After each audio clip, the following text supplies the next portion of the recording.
Hello there students, कैसे हैं आप सब लोग। मैं मोइन पठान एक बार फिर से आप सब लोगों के सामने। और आज हम लोग करने जाने वाले हैं क्या, आज हम लोग देखने वाले हैं हमारे पॉलिटिकल साइंस के बुक 2 का चैप्टर नंबर 1, जिसका नाम है चैलेंजेस ऑफ नेशन बिल्डिंग। और challenges of nation building chapter जो है ये हमारे पूरे के पूरे पॉलिटिकल साइंस यानी कि इंडियन पॉलिटिकल साइंस का या इंडियन पॉलिटी का बेस है। तो ये वाला चैप्टर पढ़ना बहुत ज़्यादा इंपॉर्टेंट है और पेपर में भी आता है ना। तो इसके बारे में देखेंगे हम लोग बिना टाइम वेस्ट करें। Politics in India since independence chapter 1 करते हैं स्टार्ट। थोड़ा सा ओवरव्यू दे देता हूँ ताकि आप लोगों को पता चले कि इस चैप्टर में क्या क्या चीज़ें आने वाले हैं और टॉपिक्स हम लोग करते जाएंगे आगे आगे। सबसे पहली चीज, what do you think what would have been the first thing to do in nation soon after the independence. क्या आपको क्या लगता है कि एक देश, खासकर इंडिया जैसा देश जिसमें इतनी सारी डाइवर्सिटीज़ है, इतने सारे अलग अलग तरीके के लोग रहते हैं, इतने सारे कल्चर्स हैं, इतने सारे रिलीजन्स हैं, इतने सारे कास्ट हैं, वो जब आज़ाद होगा है ना तो क्या चीज़ हुई होगी है ना। क्या पहली चीज़ दिमाग में आती है कि अब हम लोग इंडिपेंडेंट हो गए, अब क्या करना चाहिए है ना। ऑफकोर्स क्या होगा सबसे पहला चीज़ जो हमारे दिमाग में आएगा क्या कि हम लोगों को नेशनल यूनिटी लानी है ना। पूरे के पूरे नेशन को एक मान के चलना है और उसके साथ साथ क्या टेरिटोरियल इंटीग्रिटी करनी है, मतलब इंडिया की बाउंड्रीज को भी हम लोगों को क्या करना है, मजबूत बनाना है। ठीक है, आगे देखते हैं क्या ये सारी चीज़ें इतनी आसान है ना। चैलेंजेस आएंगे है ना, और उन चैलेंजेस को हम लोगों ने किस तरीके से फेस किया, हमारे लीडर्स ने किस तरीके से फेस किया और किस तरीके से उस सारे चैलेंजेस से उभरते हुए आज वाला इंडिया बनाया है, यही हम लोगों को इसमें देखना है। आइए देखते हैं कि इस चैप्टर में हम लोग क्या क्या पढ़ने वाले हैं। तो इस चैप्टर में हम लोग सबसे पहली चीज़ क्या देखेंगे, चैलेंजेस देखेंगे। इंडिया जब आज़ाद हुआ तब इंडिया के पास कौन से अलग अलग तरीके के चैलेंजेस आए और इंडिया ने उसको कैसे फेस किया है ना। मेनली हम लोग 3 चैलेंजेस के बारे में पढ़ेंगे। इसमें हम लोग पार्टीशन के बारे में पढ़ेंगे, डिस्प्लेसमेंट के बारे में पढ़ेंगे, रिहेबिलिटेशन के बारे में पढ़ेंगे। देखेंगे हम लोग कि बंटवारा कैसा हुआ है ना। हम लोग देखेंगे कि लोग एक जगह से दूसरी जगह जा रहे थे तो क्या क्या हो रहा था, प्रॉब्लम्स क्या क्या फेस कर रहे थे वो लोग, वायलेंस किस तरीके से हो रहा था, वायलेंस हो भी रहा था या नहीं हो रहा था, वो सारी चीज़ें देखेंगे। तो उस चीज़ का समाधान हम लोगों ने कैसे किया वो देखेंगे। प्रोसेस ऑफ पार्टीशन हम लोग देखेंगे, क्या सिर्फ ऐसा था कि 2 हिस्सों में इंडिया और पाकिस्तान को बांट दिया गया और उसके बाद सब कुछ ठीक रहा, क्या ऐसा था सिस्टम है ना। या फिर पार्टीशन का मतलब सिर्फ और सिर्फ ज़मीन नहीं बांटी गई, उसके अलावा भी बहुत सारी चीज़ें थी जो बांटी गई थी है ना।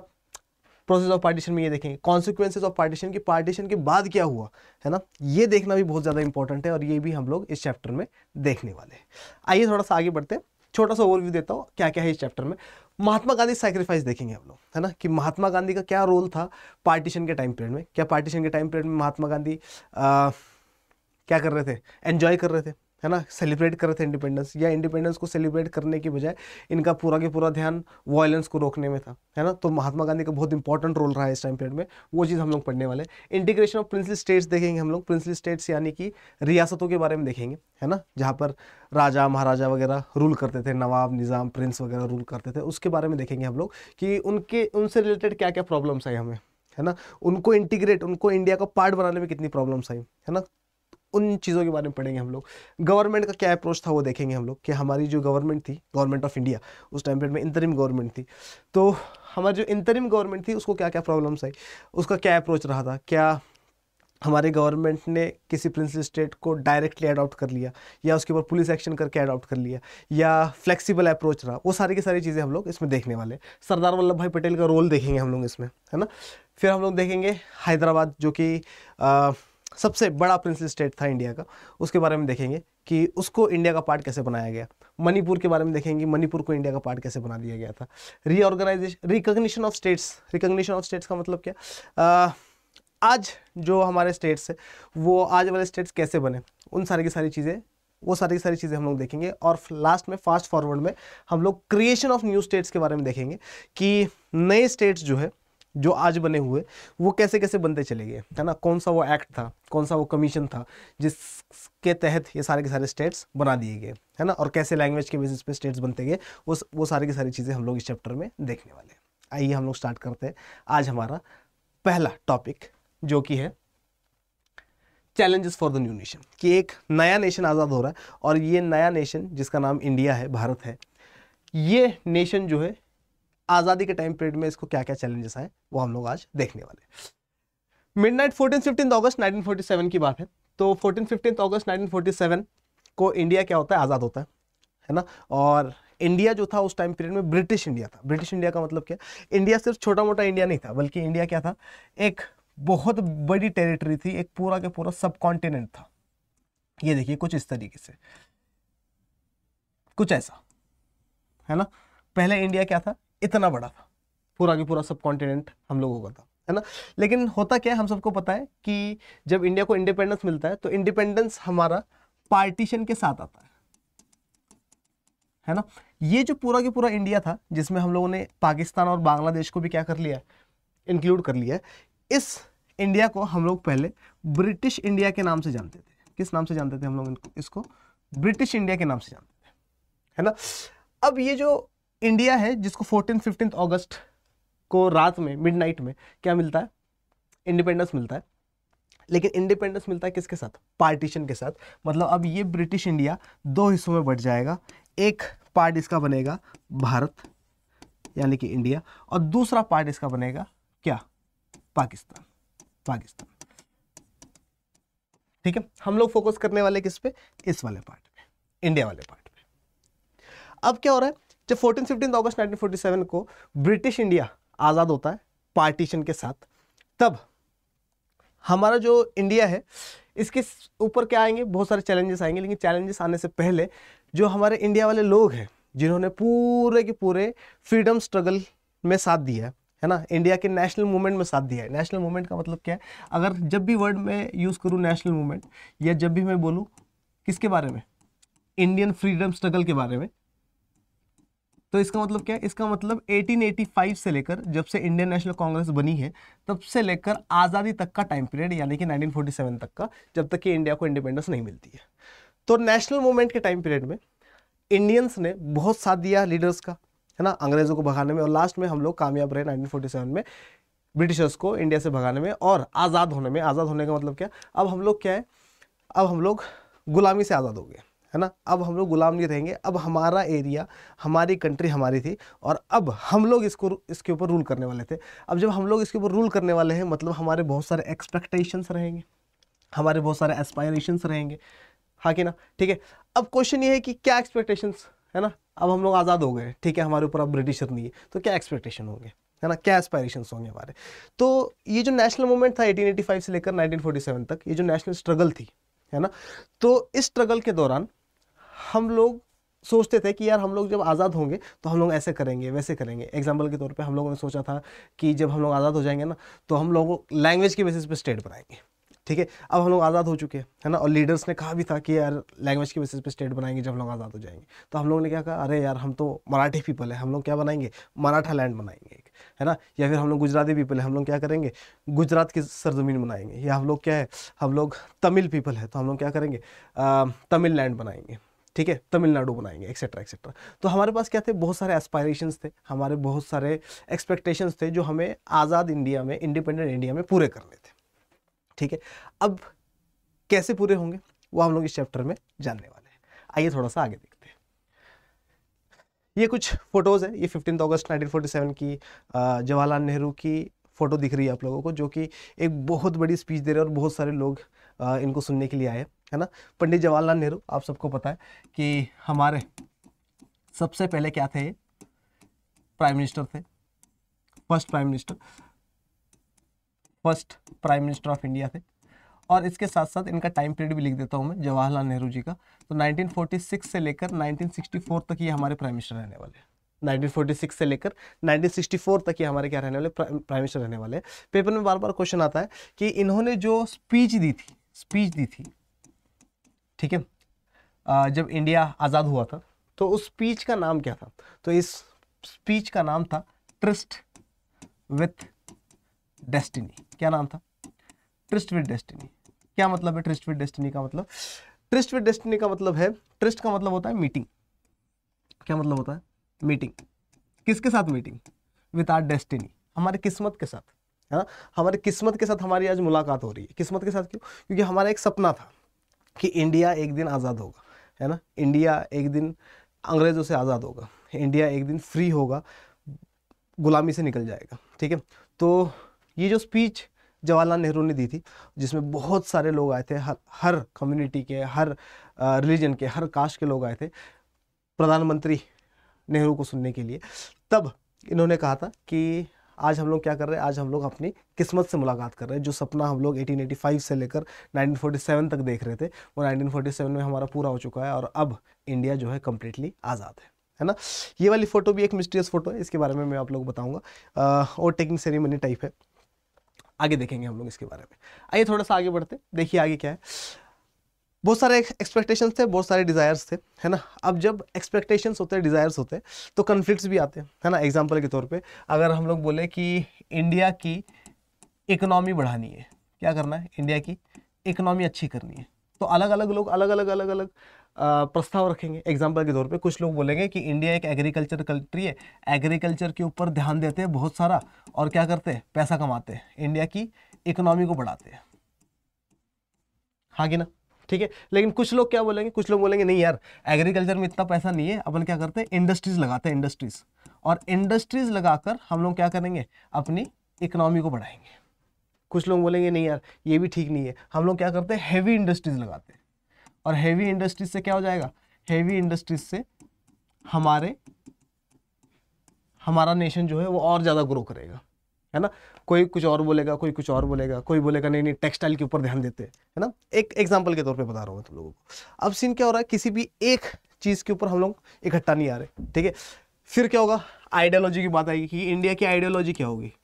क्या इंडिया कैपिटलिज्म के हिसाब से चलेगा, क्या इंडिया यूएसए की तरह चलेगा, क्या इंडिया सोशलिज्म के हिसाब से चलेगा, सोशलिज्म मतलब समाजवाद, क्या इंडिया सोशलिज्म के हिसाब से चलेगा, किस तरीके से इंडिया चलेगा, है ना, ये भी एक क्वेश्चन है, ठीक है। या इंडिया दोनों की प्रॉपर्टीज लेगा और एक मिक्स्ड कल्चर के हिसाब से चलेगा, है ना। इंडिया का कॉन्स्टिट्यूशन बनेगा तो कैसा बनेगा। तो बहुत सारे सवाल थे और बहुत सारे सवालों का बहुत सारे जवाब थे, है ना।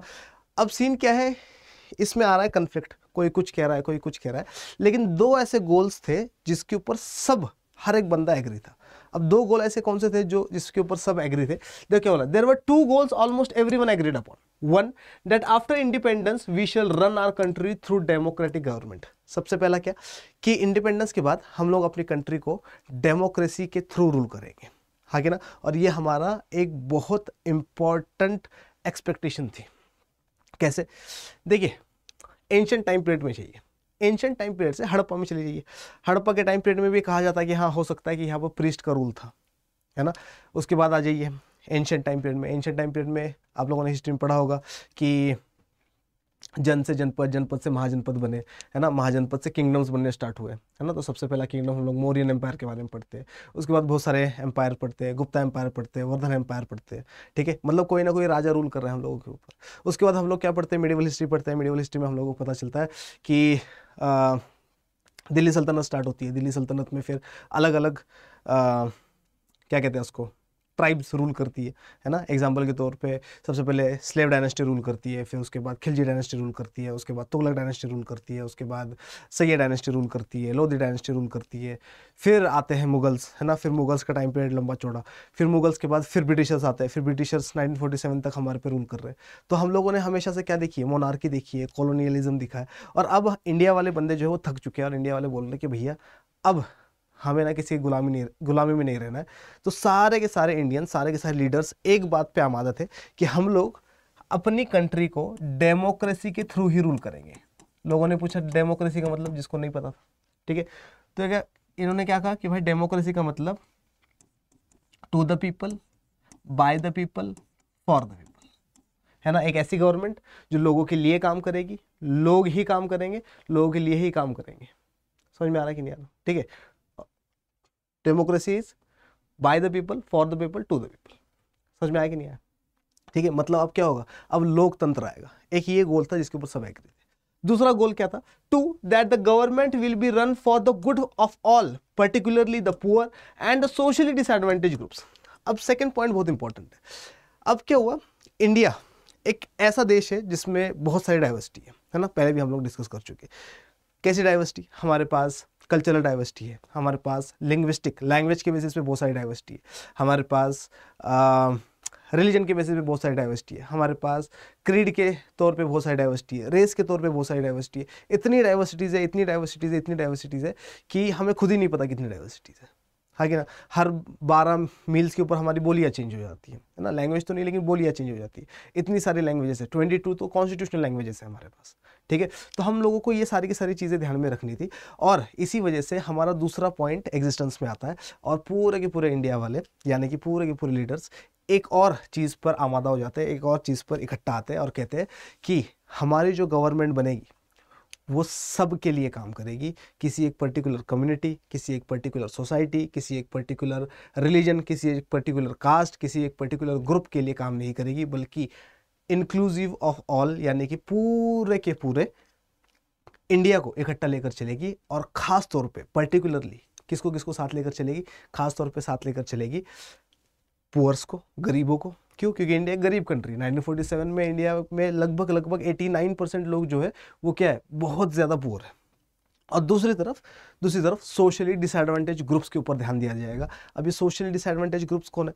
सोशली डिसएडवांटेज ग्रुप्स में वो लोग आते हैं जो हमेशा से पिछड़े रहे, है ना, जिनको सोसाइटी में कभी इक्वालिटी का क्या नहीं मिला है, दर्जा नहीं मिला है ना, जो लोगों को नीच समझा जाता था या पिछड़ा समझा जाता था, जिनको हमेशा दबाया गया था, ठीक है। तो उनके ऊपर भी हम लोगों को क्या करना था, उनके ऊपर भी ध्यान देना था। तो गरीबों के ऊपर पर्टिकुलरली ध्यान देना है, और सोशली डिसएडवांटेज ग्रुप्स के ऊपर हम लोगों को ध्यान देना है, ताकि इन सब का डेवलपमेंट हो, और इन सब के डेवलपमेंट की वजह से भारत जो है उसका डेवलपमेंट हो जाए, ठीक है।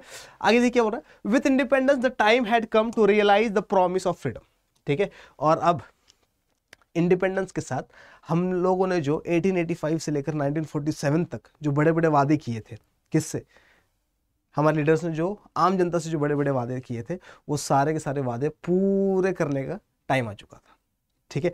अब जनता जो है लीडर्स को पकड़ रही है, हाँ भैया तुमने कहा था लैंग्वेज के बेसिस पे स्टेट बनाएंगे, इंडिया आज़ाद हो गया, लैंग्वेज के बेसिस पे स्टेट बनाओ, ठीक है। लेकिन अब क्वेश्चन ये है कि क्या ये प्राइमरी चैलेंज है, क्या ये सबसे पहला चैलेंज है हम जिसको हम लोग फेस करेंगे, ये हमारे पास इससे बड़े बड़े कुछ चैलेंजेस हैं, है ना, वो हम लोग इसमें देखने वाले हैं। Was it easy to achieve, है ना, और क्या इन सारे के सारे लोगों के एक्सपेक्टेशंस के ऊपर, एस्पायरेशंस के ऊपर, डिज़ायर्स के ऊपर खरा उतरना इतना आसान था, है ना। आइए हम लोग देखते हैं। India was born in very difficult circumstances. Freedom came with partition of the country, unprecedented violence and trauma of displacement. It was in this situation that independent India started on its journey to achieve several objectives. ठीक है, तो ये क्या बोल रहा है कि India जो है बहुत ही मुश्किल सिचुएशन में पैदा हुआ था, है ना। 1947 एक ऐसा साल जिसमें ट्रोमा ऑफ डिस्प्लेसमेंट होता है, एक ऐसा साल जिसमें हम लोग अपना बहुत बड़ा एरिया खो देते हैं, अपने लोगों को खो देते हैं, है ना, पार्टीशन होता है, इंडियन ही इंडियन को मार रहा है ना, इर्रिस्पेक्टिव ऑफ रिलीजन, ठीक है। और क्या हो रहा है, पड़ोसी अलग हो रहे हैं, हाँ कि ना, इधर के लोग उधर जा रहे हैं, उधर के लोग इधर आ रहे हैं, तो बहुत ज़्यादा प्रॉब्लम आ रही थी। इंडिपेंडेंस तो था, लेकिन इंडिपेंडेंस आया था पार्टीशन के साथ। तो इंडिपेंडेंस की हमारे पास खुशी तो थी, लेकिन पार्टीशन का हमारे पास दुख भी था, है कि ना। कितना भी आज हम लोग उनको गालियाँ देते हैं, लेकिन कभी ना कभी तो हमारा पार्टी थे वो, ठीक है। तो अब सीन क्या है, इंडिया जो था बहुत डिफिकल्ट सर्कमस्टांसेस में पैदा हुआ था। Freedom came with the partition of the country, partition के साथ हम लोगों को फ्रीडम मिलता है। और पार्टीशन के टाइम पीरियड में अनप्रेसिडेंटेड वायलेंस हुआ था, बहुत सारे दंगे हुए थे, कम्युनल हार्मनी नहीं थी, है ना, कम्युनल वायलेंस हर जगह पे हम लोगों को देखने को मिल रहा था। और ट्रोमा ऑफ डिस्प्लेसमेंट, ठीक है, सदमा पहुंच रहा था हम लोगों को डिस्प्लेसमेंट का। यहाँ के लोग जब वहाँ जा रहे थे, 80 लाख लोगों का माइग्रेशन हुआ था, 80 लाख लोग इंडिया से पाकिस्तान और पाकिस्तान से इंडिया गए थे। It was in this situation that independent India, और इस सिचुएशन में इंडिपेंडेंट इंडिया अपनी जर्नी स्टार्ट करता है, और क्या बेहतरीन जर्नी करता है।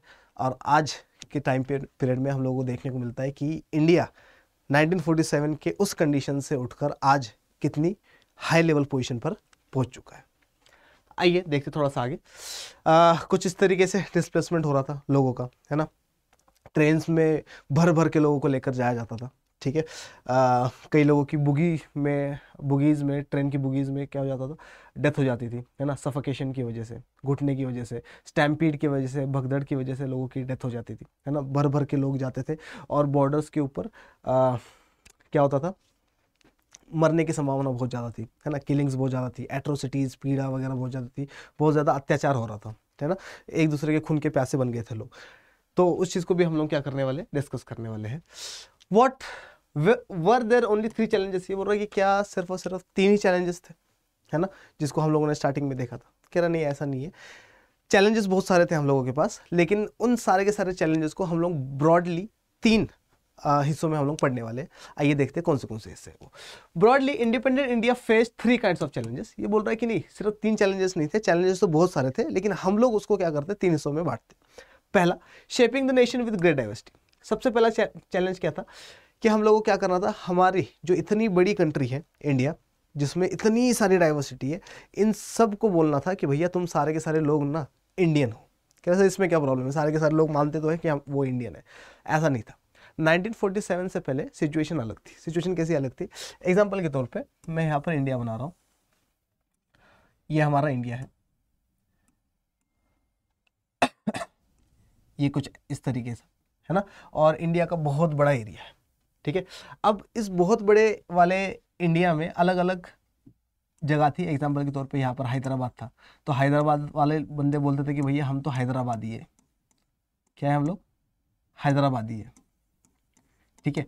मान लो यहाँ पर अवध था, तो अवध वाला कह रहा है कि भैया हम तो अवधी है, ठीक है। मान लो यहाँ पर क्या था, मान लो यहाँ पर मद्रास था, ठीक है, तो मद्रास वाला बंदा क्या कह रहा है कि भैया हम तो मद्रासी है ना। मान लो यहाँ पर क्या था, ये बॉम्बे स्टेट था, तो बॉम्बे स्टेट वाला बंदा कह रहा है कि भैया हम तो बम्बैया है। समझ में आ रहा है नहीं आ रहा, ठीक है। प्लस रिलीजन इतने सारे है ना, कोई कह रहा मैं हिंदू हूँ, कोई कह रहा मैं मुसलमान हूँ, कोई कह रहा नहीं भैया मैं तो सिख हूँ, कोई कह रहा मैं तो पारसी हूँ, कोई कह रहा मैं तो जैन हूँ, कोई कह रहा भाई मैं तो ईसाई हूँ, हाँ कि ना।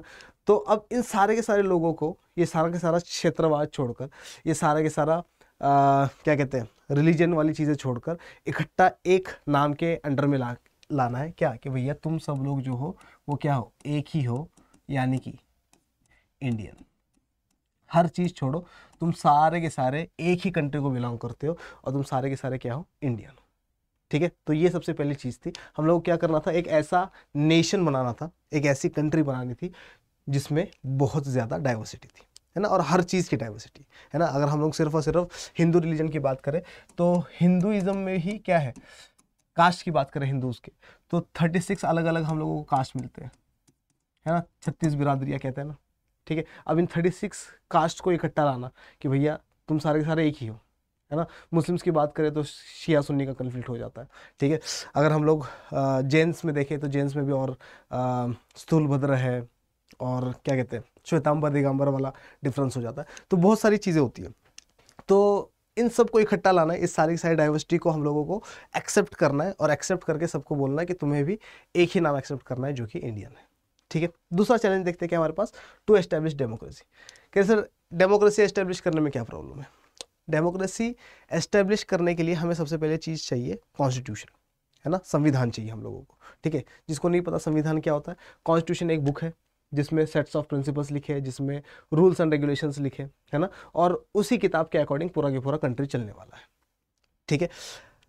लेकिन कॉन्स्टिट्यूशन में चीज़ें लिखने से सिर्फ चीज़ नहीं होती, सिर्फ लिखने से वो चीज़ें पूरी नहीं होती है। एग्जाम्पल के तौर पे कॉन्स्टिट्यूशन में लिख दिया जाए कि भैया इसमें क्या है, डेमोक्रेसी है ना, इंडिया में डेमोक्रेसी चलेगी, लेकिन अगर ग्राउंड लेवल पर डेमोक्रेसी ना चली, तो तानाशाही चल रही है, तो मोनार्की चल रही है, तो क्या कर सकते हैं, कुछ भी नहीं, है ना। तो सबसे पहली चीज़ क्या थी, हम लोगों को थ्योरी में भी डेमोक्रेसी लानी थी, और थ्योरी के साथ साथ किसमें, थ्योरी के साथ साथ प्रैक्टिकली भी डेमोक्रेसी को पूरे के पूरे इंडिया में इंप्लीमेंट करना था। तीसरा चैलेंज क्या था हमारे पास, to ensure the development and wellbeing of the entire society and not only of some sections, ठीक है, कि हम लोगों को पूरे के पूरे इंडिया का डेवलपमेंट करना था, ना कि इंडिया के कुछ सेक्शंस का, क्योंकि हम लोगों को पता था कि अगर इंडिया का कोई एक सेक्शन भी छूट गया, है ना, कोई एक क्या कुछ एक का कुछ एक छोटा सा पार्ट भी छूट गया, तो पूरा इंडिया डेवलप नहीं होगा, ठीक है। तो हम लोगों को इन सारी की सारी चीज़ों का ध्यान रखते हुए क्या करना था, इंडिया का डेवलपमेंट करना था और इन 3 चैलेंजेस को फेस करना था, ठीक है। आइए आगे देखते हैं। सबसे पहला चैलेंज देखते हैं, shaping the nation with great diversity, ठीक है। इंडिया एक ऐसी कंट्री जिसमें बहुत ज़्यादा डाइवर्सिटी है। अब इसको कैसे शेप करेंगे हम लोग, उसके बारे में देखते हैं।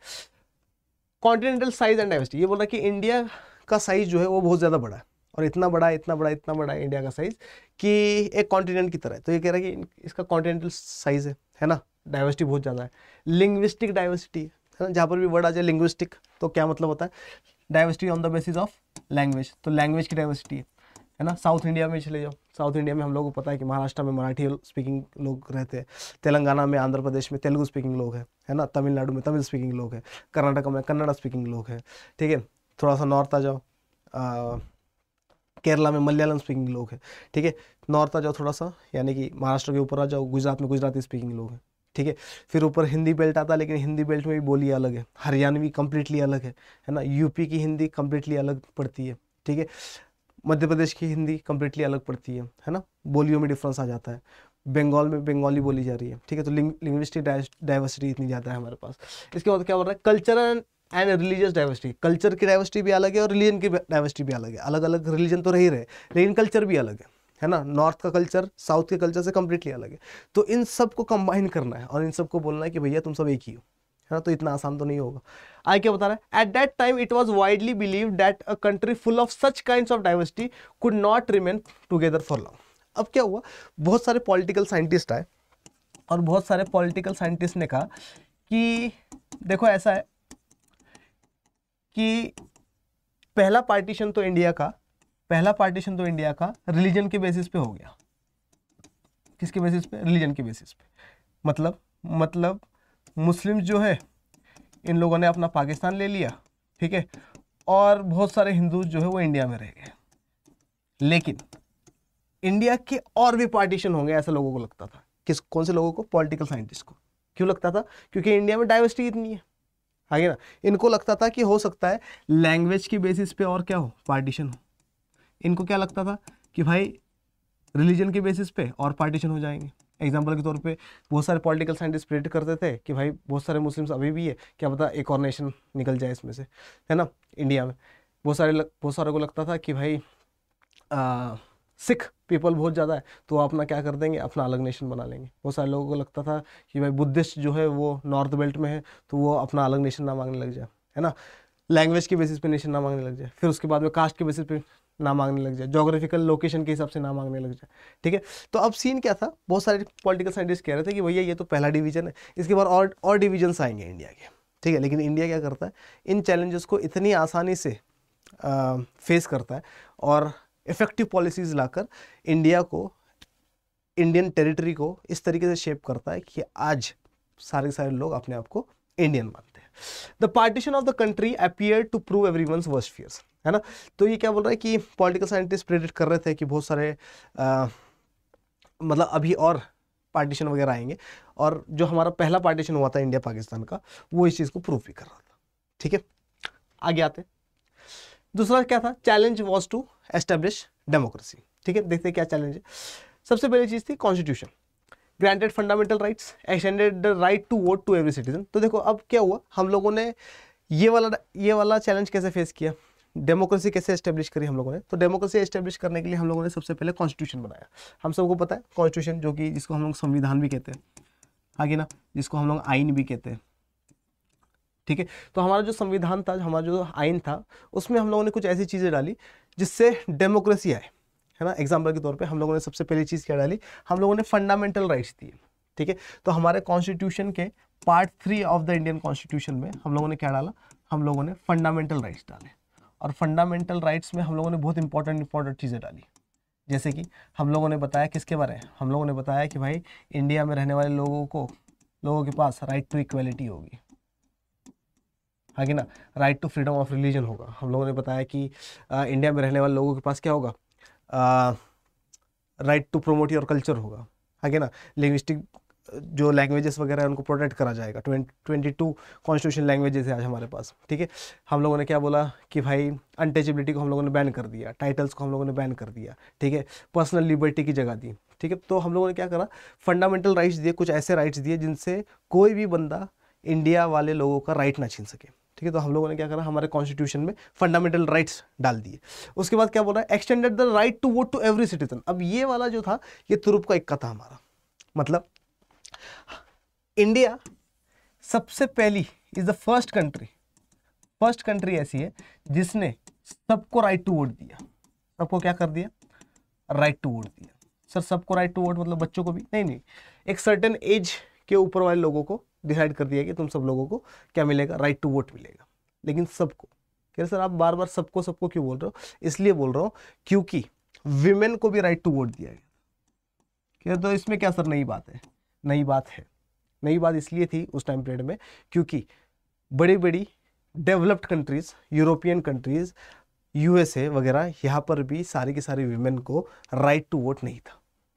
ठीक है, कुछ लिमिटेड विमेन्स थी जिनके पास राइट टू वोट था, लेकिन हमारे पास क्या है, इंडिया ने क्या करा, इंडिया ने एक ऐसी कंट्री जिसकी पॉपुलेशन उस टाइम पीरियड में भी बहुत ज़्यादा थी, ठीक है, तो इंडिया ने क्या कर दिया, हर एक बंदे को राइट टू वोट दिया। उस टाइम पीरियड में 21 ईयर्स के ऊपर जितने भी लोग थे सबको राइट टू वोट दे दिया गया था।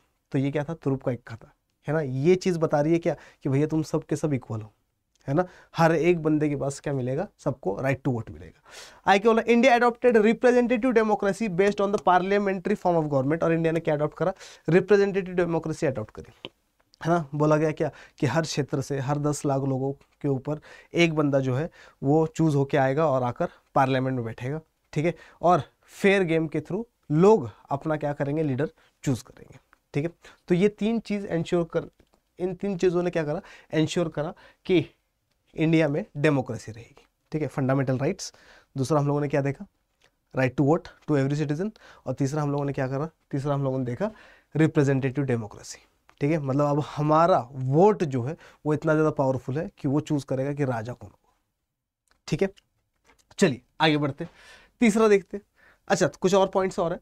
This features ensure that the political competition would take place in a democratic framework, है ना। अब ये फीचर्स जितने भी थे, तीनों फीचर्स जो हम लोग देख कर आए, ये क्या एंश्योर कर रहे हैं कि अगर अब लड़ाई भी होगी राजगद्दी की तो वो डेमोक्रेसी के अंतर्गत होगी, है ना, डेमोक्रेसी के साथ होगी, डेमोक्रेसी के अगेंस्ट में नहीं होगी। A democratic constitution is necessary but not sufficient for establishing a democracy। अब ये बहुत इंपॉर्टेंट चीज़ है। ये क्या बोल रहा है, एक डेमोक्रेटिक कॉन्स्टिट्यूशन बहुत ज़्यादा इंपॉर्टेंट होता है डेमोक्रेसी को इम्प्लीमेंट करने के लिए, लेकिन सफिशिएंट नहीं होता है, आगे ना।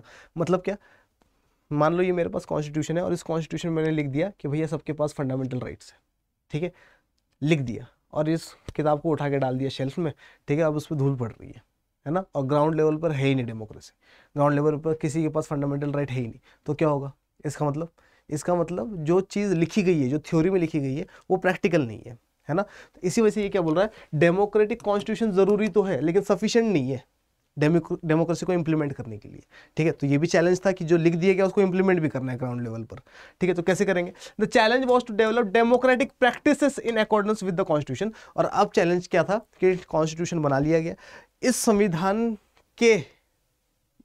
में जो लिखा गया उसी के अकॉर्डिंग इंडिया में सब कुछ चलना चाहिए, उस चीज़ को इम्प्लीमेंट करना, ठीक है। तो वो चीज़ भी हम लोग क्या करेंगे, धीरे धीरे इम्प्लीमेंट करते जाएंगे। आगे बढ़ते,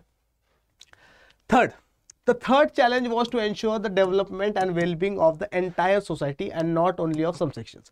तीसरा चैलेंज क्या था, तीसरा चैलेंज ये था कि पूरे के पूरे इंडिया वालों को क्या करना है, पूरे के पूरे सोसाइटी को, पूरे के पूरे इंडियन सोसाइटी को डेवलप करना है, किसी पर्टिकुलर सोसाइटी पे ध्यान नहीं देना है, ठीक है। हमारा कॉन्स्टिट्यूशन इसमें क्या कहता है, let down the principle of equality. हमारे कॉन्स्टिट्यूशन ने क्या लिख दिया, सबसे पहली चीज article 14 to 18 of the Indian constitution क्या कहता है, इक्वलिटी के बारे में बताता है, ठीक है। खासकर आर्टिकल 14 राइट टू इक्वलिटी देता है हम लोगों को, तो राइट टू इक्वलिटी के बारे में लिख दिया गया। इससे क्या पता चला, इससे सबको पता चला कि भाई अब वर्ना सिस्टम काम में नहीं आएगा, है ना। अब ऐसा नहीं होगा कि ब्राह्मण सबसे ऊपर बैठा हुआ है और शूद्र चंडाला सबसे नीचे, ठीक है। अब क्या बोल दिया गया, अब सारे बराबर। अब ऐसा नहीं होगा कि भाई हिंदूज बोले कि हिंदू बढ़िया है, मुस्लिम्स बोले कि मुस्लिम बढ़िया, सिख बोले कि सिख बढ़िया, ऐसा कुछ नहीं होगा, सब लोग क्या होंगे, बराबर। समझ में आ रहा है कि नहीं आ रहा, ठीक है। फिर क्या बोला, special protection to socially disadvantage groups and religious and cultural communities. Special protection दे दिया गया किसको, रिलीजियस ग्रुप्स को, कल्चरल ग्रुप्स को, ठीक है। स्पेशल प्रोटेक्शन दे दिया गया और किसको, सोशली डिसएडवांटेज ग्रुप्स को, ठीक है। एग्जाम्पल के तौर पे article 16 of the Indian constitution ने जो पिछड़े लोग हैं उन लोगों को रिजर्वेशन वगैरह दे दिया, ठीक है। और क्या, कल्चर को बचाने के लिए आर्टिकल 29-30 आता है, ठीक है।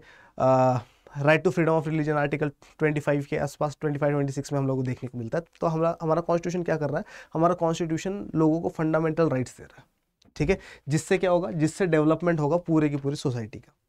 The Constitution also set out in the directive principles of state policy the welfare goals that democratic politics must achieve। अब क्या हुआ, हमारे संविधान में जो पार्ट 4 है, हमारा कॉन्स्टिट्यूशन का जो part 4 of the Indian constitution है, जिसको हम लोग directive principles of states policies कहते हैं, directive principles of state policy कहते हैं। इसमें क्या लिखा गया, इसमें लिखा गया कि भैया गवर्नमेंट लोगों के वेलफेयर के लिए क्या क्या करेगी, है ना। मतलब हमारा कॉन्स्टिट्यूशन हमारे गवर्नमेंट को क्या कर रहा है, एडवाइस दे रहा है। क्या दे रहा है, एडवाइस दे रहा है कि भैया तुम लोगों को काम किस तरीके से करना है, ठीक है। और इसी वजह से एक चीज़ और इंश्योर हो जाती है कि भाई अगर कोई बंदा चाहे भी किसी एक तबके का, किसी एक कम्युनिटी का, किसी एक रिलीजन का, किसी एक सोसाइटी को पीछे छोड़ना या फिर उसका डेवलपमेंट ना करना, तो भी हमारा कॉन्स्टिट्यूशन उस चीज़ की इजाज़त नहीं देता, ठीक है। तो ये सारी की सारी चीज़ें हम लोग देख रहे हैं। The real challenge now was to evolve effective policies for economic development and eradication of poverty, ठीक है। अब क्या था, रियल चैलेंज क्या था, अब रियल चैलेंज था वो टू इवॉल्व इफेक्टिव पॉलिसीज, कि हम लोग कुछ ऐसी पॉलिसीज बनाए जिससे इंडिया का इकोनॉमिक डेवलपमेंट होता जाए। क्यों, इंडिया एक गरीब कंट्री है 1947 में, इंडिया के पास पैसा नहीं है, जीरो, ठीक है। अब क्या करना है, इंडिया को चलाने के लिए, कंट्री तो बना ली, इंडिपेंडेंट तो हो गया, लेकिन पैसा तो चाहिए आगे ना। अब वो पैसा कहाँ से आएगा, मतलब हम लोगों को कुछ ऐसी पॉलिसीज़ बनानी पड़ेगी जिसके थ्रू हम लोग क्या करें, इकोनॉमिकली भी आगे बढ़ते रहे। और जब हम लोगों के पास पैसा आएगा तभी तो क्या कर सकते हैं हम लोग, इरेडिकेशन ऑफ पॉवर्टी कर सकते हैं, है ना, गरीबी को ख़त्म कर सकते हैं। तो हमारा सबसे मेन मकसद उस टाइम पीरियड में क्या था, इरेडिकेशन ऑफ पॉवर्टी को हम लोगों को ख़त्म करना था, ठीक है। आइए देखते कुछ और है क्या इसमें कुछ क्वेश्चन है, देखिए क्या बोल रहा है। This entire book is an attempt to respond to this questions, ठीक है। ये सारे के सारे क्वेश्चन जो हमारे दिमाग में आ रहे हैं, ठीक है, ये पूरी की पूरी किताब जो है इसका सॉल्यूशन है, इसका आंसर है। In the first 3 chapters we look at how the 3 challenges mentioned above were faced in the early years after independence. और पहले की जो 3 चैप्टर्स रहेंगे, challenges of nation building, era of one party dominance और politics of plan development, इन तीनों में हम लोग इन्हीं 3 चैलेंजेस को विस्तार में पढ़ने वाले हैं। अच्छा, ये कुछ स्टैम्प्स है ना, और ये स्टैम्प्स आपके एनसीईआरटी में दिए हुए, और ये स्टैम्प्स क्या क्या बताते हैं ये आप लोगों को बताना है, ठीक है। सबसे पहली चीज़, एक क्वेश्चन आता है पेपर में बार बार कि इंडिया रिपब्लिक कब बना था। तो इंडिया जो है वो रिपब्लिक बना था कब, जब इंडिया ने कॉन्स्टिट्यूशन को फोर्स में लाया। कॉन्स्टिट्यूशन को फोर्स में कब लाया हम लोगों ने, तो हम लोगों ने कॉन्स्टिट्यूशन को फोर्स में लाने का मतलब कॉन्स्टिट्यूशन का इस्तेमाल करना स्टार्ट कर दिया। कब से, 26 जनवरी 1950 से, ठीक है। तो ये 3 स्टैम्प्स जो है वही दर्शाते हैं, ठीक है। देखिए क्या लिख रहा है, this 3 stamps were issued in 1950 to mark the first republic day on 26 January 1950।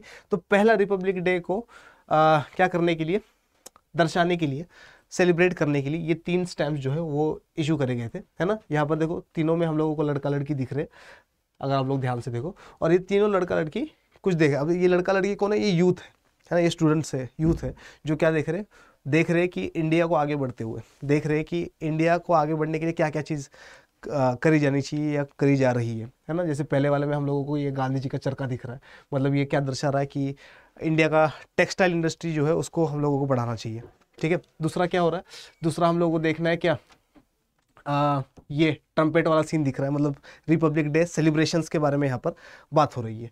तीसरा हम लोग क्या देख रहे हैं, यहाँ पर हम लोग इस स्टैम्प में हमें गेहूं का पौधा वगैरह दिख रहा है पीछे, है ना, जिससे हम लोग क्या पता चल रहा है, जिससे हम लोगों को पता चल रहा है कि एग्रीकल्चर के ऊपर भी ध्यान देना चाहिए, है ना। तो ऐसे बहुत सारे स्टैम्प्स जो थे रिपब्लिक डे वाले दिन इशू करे गए थे, ठीक है। आगे आते देखते हैं हमारे पास कुछ बचा है क्या। बस आज वाला टॉपिक जो है हमारा कंप्लीट होता है। आशा करता हूँ कि आज वाला टॉपिक आप लोगों को बहुत बहुत बहुत बहुत बहुत पसंद आया होगा। पसंद आया है तो वीडियो को लाइक करिए, शेयर करिए, अपने दोस्तों को दिखाइए, मुझे दिखाइए बहुत बहुत बहुत सारा प्यार। और ऐसे इंपॉर्टेंट वीडियोज़ के लिए देखते रहिए ह्यूमैनिटीज़ अड्डा 24/7। सबसे इंपॉर्टेंट चीज़ ये वाला कोड है ना, आप लोगों को अगर पेड बैचेस में आना है तो आप लोग ये वाला कोड जो है इस्तेमाल कर सकते हैं, और इस वाले कोड को इस्तेमाल करके आप लोगों को बहुत बड़े वाला डिस्काउंट मिलेगा। Thank you.